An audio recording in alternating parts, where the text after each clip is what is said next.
Although only delegates could participate in formal discussions and vote on the platform, the Trump campaign could request changes, and members of the Trump campaign attended committee meetings.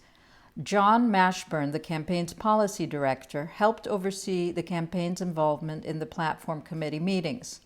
He told the office that he directed campaign staff at the convention, including J.D. Gordon, to take a hands-off approach and only to challenge platform planks if they directly contradicted Trump's wishes.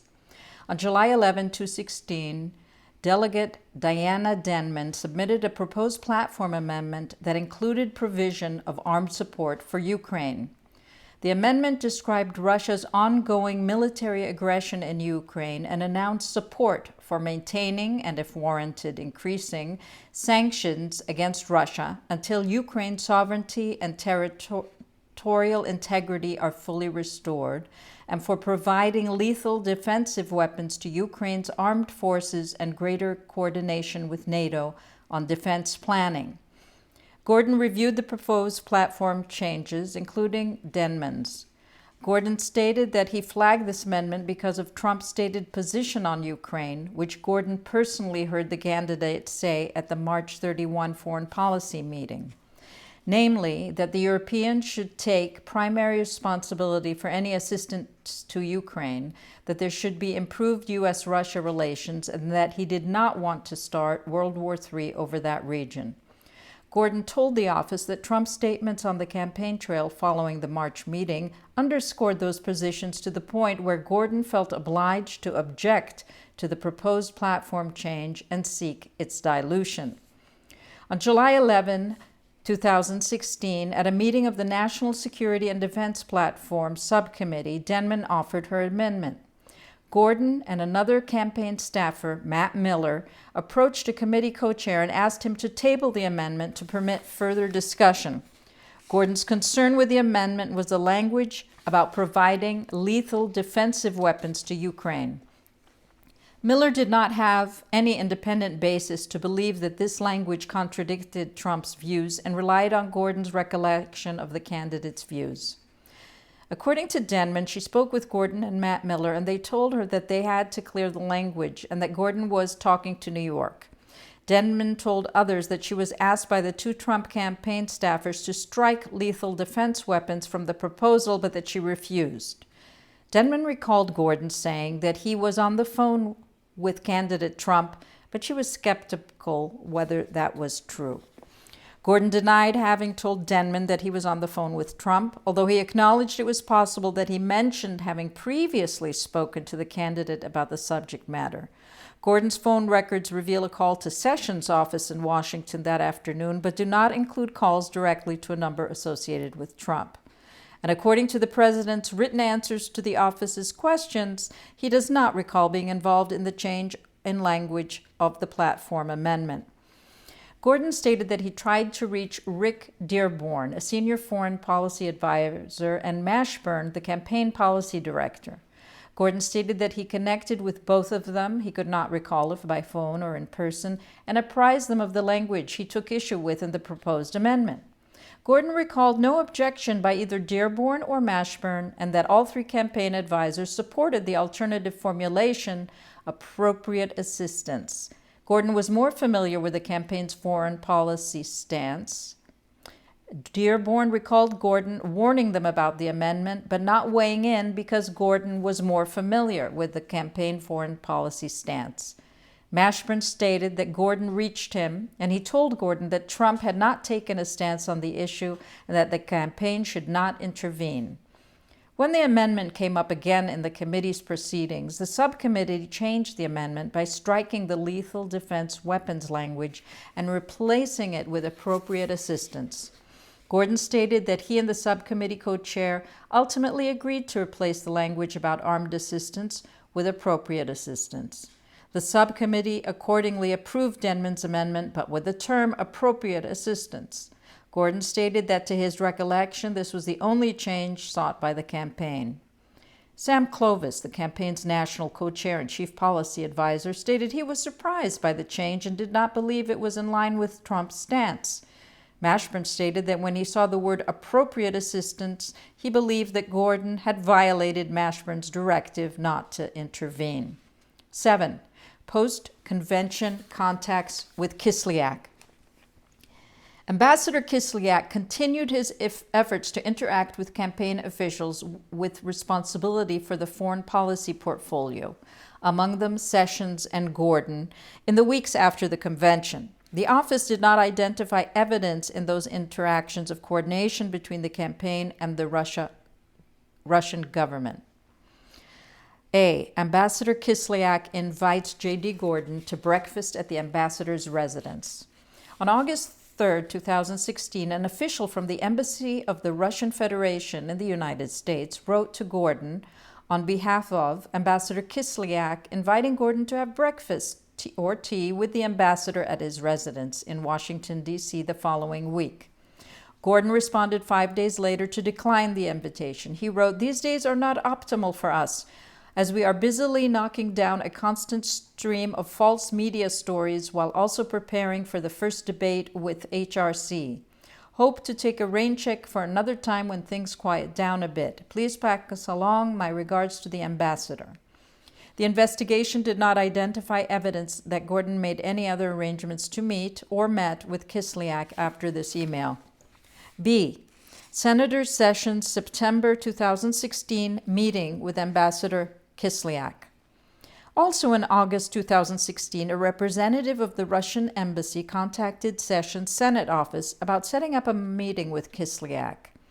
At the time, Sessions was a member of the Senate Foreign Relations Committee and would meet with foreign officials in that capacity. But Sessions' staff reported, and Sessions himself acknowledged, that meeting requests from ambassadors increased substantially in 2016 as Sessions assumed a prominent role in the Trump campaign, and his name was mentioned for potential cabinet-level positions in a future Trump administration. On September 8, 2016, Sessions met with Kislyak in his Senate office. Sessions said that he believed he was doing the campaign a service by meeting with foreign ambassadors, including Kislyak. He was accompanied in the meeting by at least 2 of his Senate staff, Sandra Luff, his legislative director, and Pete Landrum, who handled military affairs. The meeting lasted less than 30 minutes. Sessions voiced concerns about Russia's sale of missile defense system to Iran, Russian planes buzzing U.S. military assets in the Middle East, and Russian aggression in emerging democracies such as Ukraine and Moldova. Kislyak offered explanation on these issues and complained about NATO land forces in former Soviet bloc countries that border Russia. Landrum recalled that Kislyak referred to the presidential campaign as an interesting campaign, and Sessions also recalled Kislyak saying the Russian government was receptive to the overtures Trump had laid out during his campaign.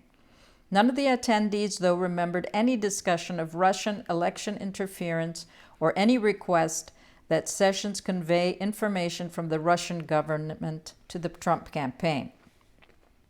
During the meeting, Kislyak invited Sessions to further discuss U.S.-Russia relations with him over a meal at the ambassador's residence. Sessions was noncommittal when Kislyak extended the invitation. After the meeting ended, Luff advised Sessions against accepting the one-on-one meeting with Kislyak, whom she assessed to be an old-school KGB guy. Neither Luff nor Landrum recalled that Sessions followed up on the invitation or made any further effort to dine or meet with Kislyak before the November 2016 elections. Sessions and Landrum recalled that after the election, some efforts were made to arrange a meeting between Sessions and Kislyak. According to Sessions, the request came through CNI and would have involved a meeting between Sessions and Kislyak, 2 other ambassadors, and the governor of Alabama. Sessions, however, was in New York on the day of the anticipated meeting and was unable to attend. The investigation did not identify evidence that the 2 men met at any point after their September 8 meeting. 8. Paul Manafort. Paul Manafort served on the Trump campaign, including a period as campaign chairman from March to August 2016. Manafort had connections to Russia through his prior work for Russian oligarch Oleg Deripaska, and later through his work for a pro-Russian regime in Ukraine. Manafort stayed in touch with these contacts during the campaign period through Konstantin Kilimnik, a longtime Manafort employee who previously ran Manafort's office in Kiev and who the FBI assesses to have ties to Russian intelligence. Manafort instructed Rick Gates, his deputy on the campaign and longtime employee, to provide Kilimnik with updates on the Trump campaign, including internal polling data, although Manafort claims not to recall that specific instruction. Manafort expected Kilimnik to share that information with others in Ukraine and with Deripaska. Gates periodically sent such polling data to Kilimnik during the campaign. Manafort also twice met Kilimnik in the United States during the campaign period and conveyed campaign information. The second meeting took place on August 2, 2016 in New York City. Kilimnik requested the meeting to deliver in person a message from former Ukrainian President Viktor Yanukovych, who was then living in Russia. The message was about a peace plan for Ukraine that Manafort had since acknowledged was a backdoor means for Russia to control eastern Ukraine. Several months later, after the presidential election, Kilimnik wrote an email to Manafort expressing the view, which Manafort later said he shared, that the plan's success would require U.S. support to succeed. All that is required to start the process is a very minor wink or slight push from Donald Trump. The email also stated that if Manafort were designated as the U.S. representative and started the process, Yanukovych would ensure his reception in Russia at the very top level. Manafort communicated with Kilimnik about peace plans for Ukraine on at least 4 occasions after their first discussion of the topic on August 2nd. December 2016, the Kilimnik email described above, January 2017, February 2017, and again in the spring of 2018. The office reviewed numerous Manafort email and text communications and asked President Trump about the plan in written questions. The investigation did not uncover evidence of Manafort's passing along information about Ukraine peace plans to the candidate or anyone else in the campaign or the administration. The office was not, however, able to gain access to all of Manafort's electronic communications. In some instances, messages were sent using encryption applications.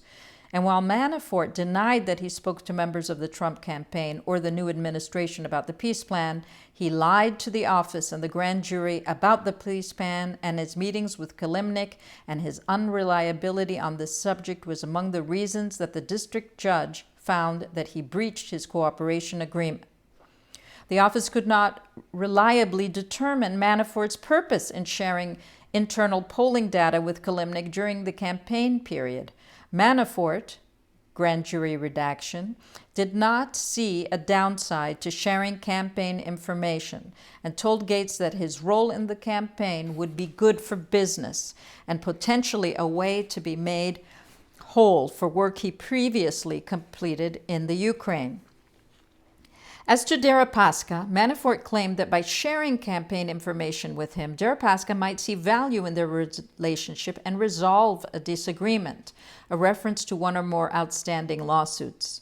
Because of questions about Manafort's credibility and our limited ability to gather evidence on what happened to the polling data after it was sent to Kilimnik, the office could not assess what Kilimnik or others he may have given it to did with it. The office did not identify evidence of a connection between Manafort sharing polling data and Russia's interference in the election, which had already been reported by U.S. media outlets at the time of the August 2nd meeting. The investigation did not establish that Manafort otherwise coordinated with the Russian government on its election interference efforts. A. Paul Manafort's ties to Russia and Ukraine. Manafort's Russian contacts during the campaign and transition periods stem from his consulting work for Deripaska from approximately 2005 to 2009 and his separate political consulting work in Ukraine from 2005 to 2015, including through his company DMP International LLC, DMI. Kilimnik worked for Manafort in Kiev during this entire period and continued to communicate with Manafort through at least June 2018. Kilimnik, who speaks and writes Ukrainian and Russian, facilitated many of Manafort's communications with Deripaska and Ukrainian oligarchs. Oleg Deripaska consulting work. In approximately 2005, Manafort began working for Deripaska, a Russian oligarch who has a global empire involving aluminum and power companies and who is closely aligned with Vladimir Putin. A memorandum describing work that Manafort performed for Deripaska in 2005 regarding the post-Soviet republics referenced the need to brief the Kremlin and the benefits that the work could confer on the Putin government. Gates described the work Manafort did for Deripaska as political risk insurance and explained that Deripaska used Manafort to install friendly political officials in countries where Deripaska had business interests. Manafort's company earned tens of millions of dollars from its work for Deripaska and was loaned millions of dollars by Deripaska as well. In 2007, Deripaska invested through another entity in Pericles Emerging Market Partners LP, or Pericles, an investment fund created by Manafort and former Manafort business partner Richard Davis. The Pericles Fund was established to pursue investments in Eastern Europe. Deripaska was the sole investor. Gates stated in interviews with the office that the venture led to a deterioration of the relationship between Manafort and Deripaska. In particular, when the fund failed, litigation between Manafort and Deripaska ensued. Gates stated that by 2009, Manafort's business relationship with Deripaska had dried up. According to Gates, various interactions with Deripaska and his intermediaries over the past few years have involved trying to resolve the legal dispute. As described below, in 2016, Manafort, Gates, Kilimnik, and others engaged in efforts to revive the Deripaska relationship and resolve the litigation. Political consulting work. Through Deripaska, Manafort was introduced to Rinat Akhmetov, a Ukrainian oligarch who hired Manafort as a political consultant. In 2005, Akhmetov hired Manafort to engage in political work supporting the Party of Regions, a political party in Ukraine that was generally understood to align with Russia. Manafort assisted the Party of Regions in regaining party power and its candidate, Viktor Yanukovych, during his time as president of Ukraine. Yanukovych served in that role until 2014 when he fled to Russia amid popular protests. Konstantin Kilimnik. Kilimnik is a Russian national who has lived in both Russia and Ukraine and was a longtime Manafort employee. Kilimnik had direct and close access to Yanukovych and his senior entourage, and he facilitated communications between Manafort and his clients, including Yanukovych and multiple Ukrainian oligarchs. Kilimnik also maintained a relationship with Deripaska's deputy, Viktor Boyarkin, a Russian national who previously served in the Defense Attaché Office of the Russian Embassy to the United States. Manafort told the office that he did not believe Kilimnik was working as a Russian spy. The FBI, however, assesses that Kilimnik has ties to Russian intelligence. Several pieces of the office's evidence, including witness interviews and emails obtained through court-authorized search warrants, support that assessment. Kilimnik was born on April 27, 1970, in Dnipropetrovsk Oblast, then of the Soviet Union, and attended the Military Institute of the Ministry of Defense from 1987 until 1992. Sam Patton, a business partner to Kilimnik, stated that Kilimnik told him that he was a translator in the Russian army for 7 years and that he later worked in the Russian armament industry selling arms and military equipment. U.S. government visa records reveal that Kilimnik obtained a visa to travel to the United States with a Russian diplomatic passport in 1997. Kilimnik worked for the International Republic Institute, IRI, Moscow office, where he did translation work and general office management from 1998 to 2005. While another official recalled the incident differently, one former associate of Kilimnik's at IRI told the FBI that Kilimnik was fired from his post because his links to Russian intelligence were too strong. The same individual stated that it was well known at IRA that Kilimnik had links to the Russian government. Jonathan Hawker, a British national who was a public relations consultant at FTI Consulting, worked with DMI on a public relations campaign for Yanukovych.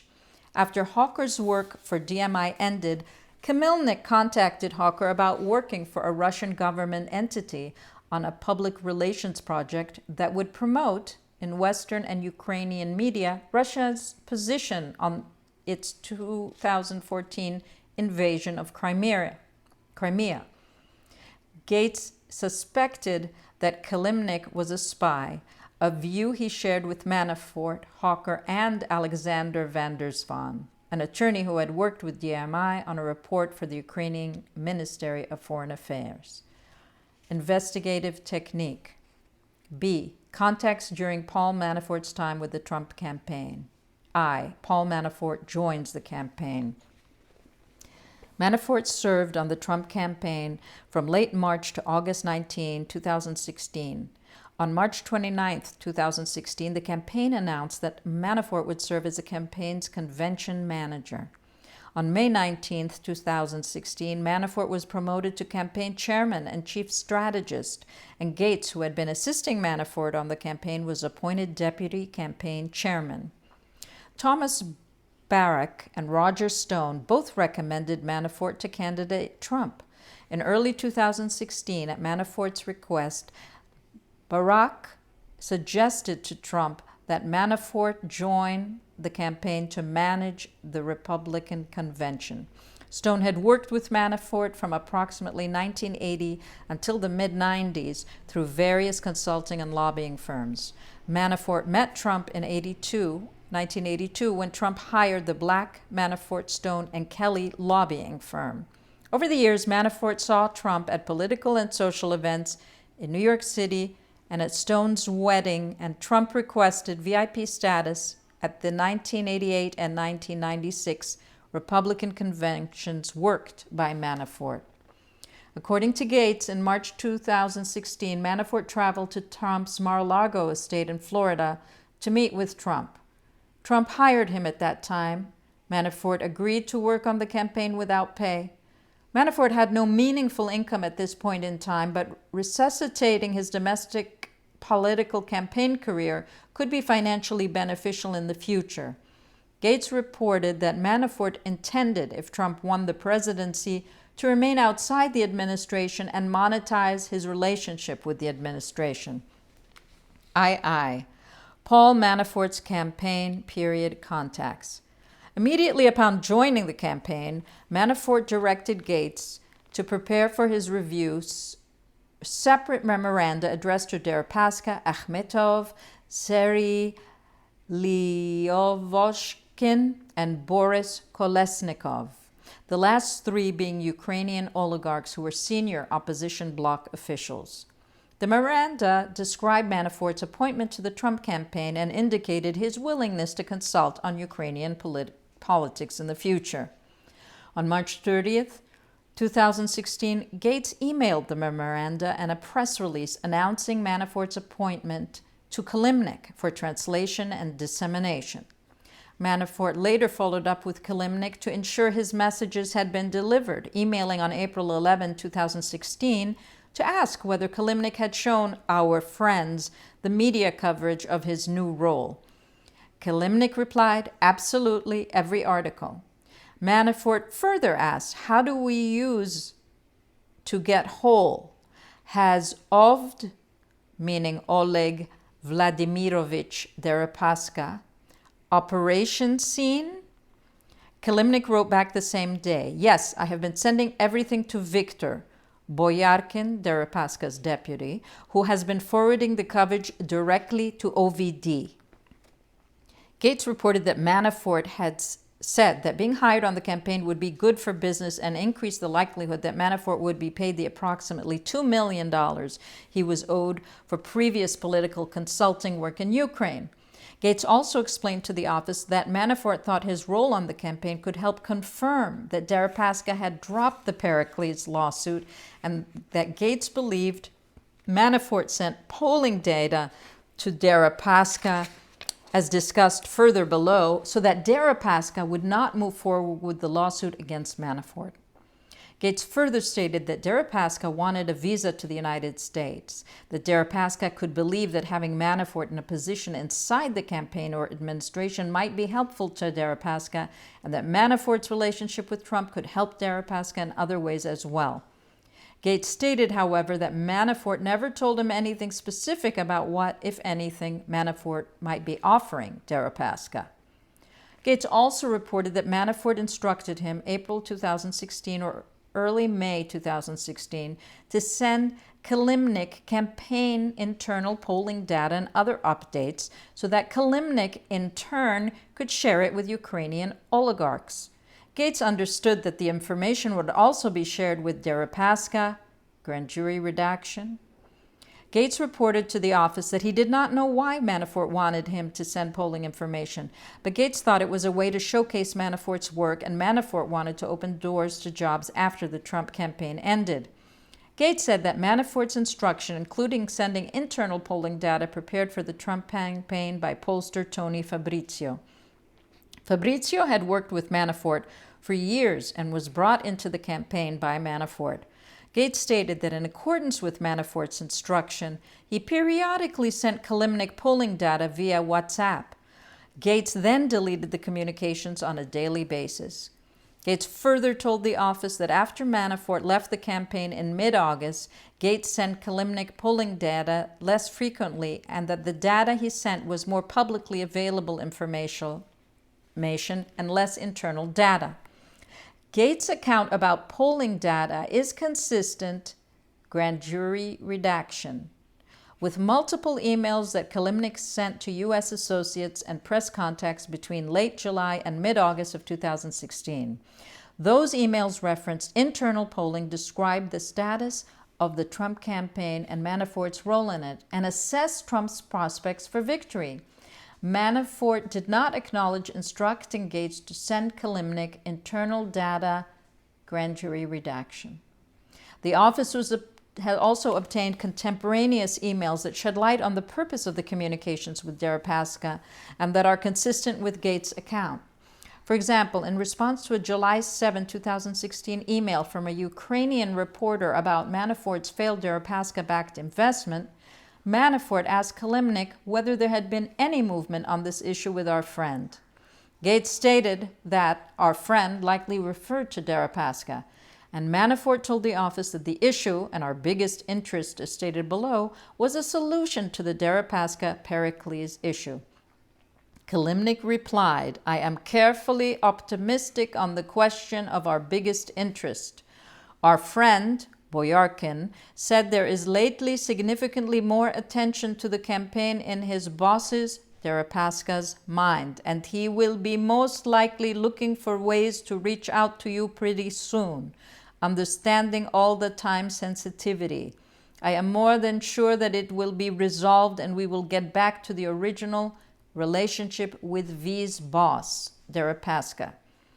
8 minutes later, Manafort replied that Kalimnik should tell Boyarkin's boss, a reference to Deripaska, that if he needs private briefings, we can accommodate. Manafort had alleged to the office that he was willing to brief Deripaska only on public campaign matters and gave an example, why Trump selected Mike Pence as the vice president running mate. Manafort said he never gave Deripaska a briefing. Manafort noted that if Trump won, Deripaska would want to use Manafort to advance whatever interests Deripaska had in the United States and elsewhere.